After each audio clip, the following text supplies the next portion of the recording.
Bonjour! Aujourd'hui, on va travailler comment est-ce qu'on exprime l'obligation et l'interdiction. Vamos a ver cómo expresamos obligación y prohibición. On va commencer.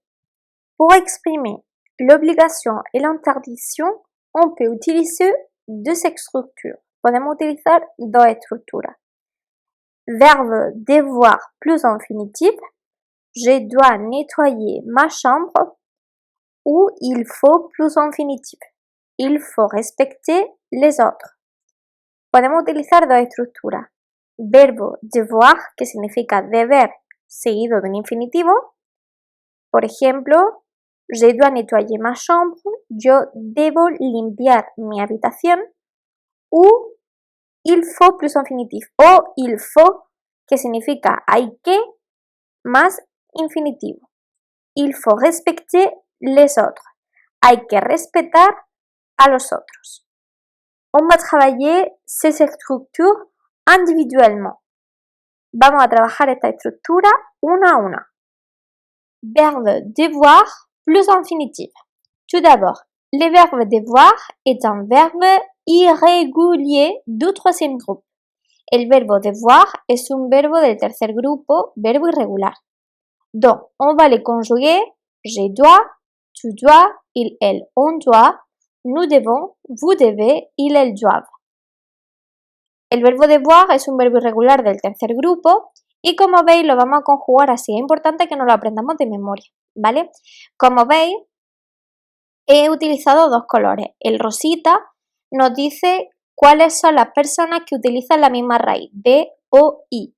Y el amarillo, cuáles son los que utilizan una raíz diferente. Devons, debe.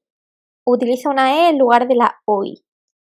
Bon, quelle va être la structure? ¿Cuál va a ser la estructura? Pour les phrases affirmatives, on va utiliser le verbe devoir conjugué plus un infinitif. Vamos a utilizar para las oraciones afirmativas el verbo devoir conjugado, es decir, esta conjugación, seguido de un infinitivo. Recordamos que los infinitivos son los verbos tal cual, normalmente con el sonido R, ¿vale? Par exemple, tu dois faire tes devoirs. Verbe devoir conjugué plus un infinitif. ¿Veis? Verbo devoir conjugado y un infinitivo. Tú debes hacer tus deberes. Pour les phrases négatives, on va utiliser ne plus verbe devoir conjugué plus pas plus infinitif. Par exemple, tu ne dois pas crier. Para la oración negativa, el verbo que vamos a utilizar es partícula negativa ne, seguido del verbo devoir conjugado, la partícula negativa pas y después el infinitivo. ¿Veis? Ne dois pas crier. Tú no debes gritar. En realidad es bastante fácil, simplemente hay que saberse bien el verbo devoir y la estructura de la negación en caso de que lo necesitemos. On va continuer.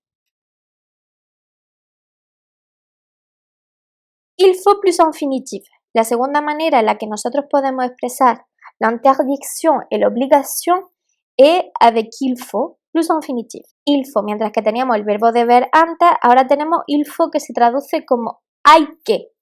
Donc, pour les phrases affirmatives, on va utiliser il faut plus infinitif. Mientras que con el verbo devoir podíamos utilizar cualquier sujeto, con il faut siempre va a ser el sujeto il el que vamos a utilizar. Vamos a utilizar la estructura il faut seguido de un infinitivo. Par exemple, il faut respecter les autres. Il faut plus infinitif. Hay que respetar a los otros. Pour les phrases négatives, on va utiliser il ne faut pas plus infinitif. Como veis, la negación la hacemos metiendo el verbo principal entre medias. Il, partícula negativa ne, faut, partícula negativa pas, seguido del infinitivo. Par exemple, il ne faut pas interrompre les autres. Il ne faut pas, plus infinitif, interrompre. No hay que interrumpir a los demás. Et voilà, c'est facile, n'est-ce pas? Maintenant, on va travailler.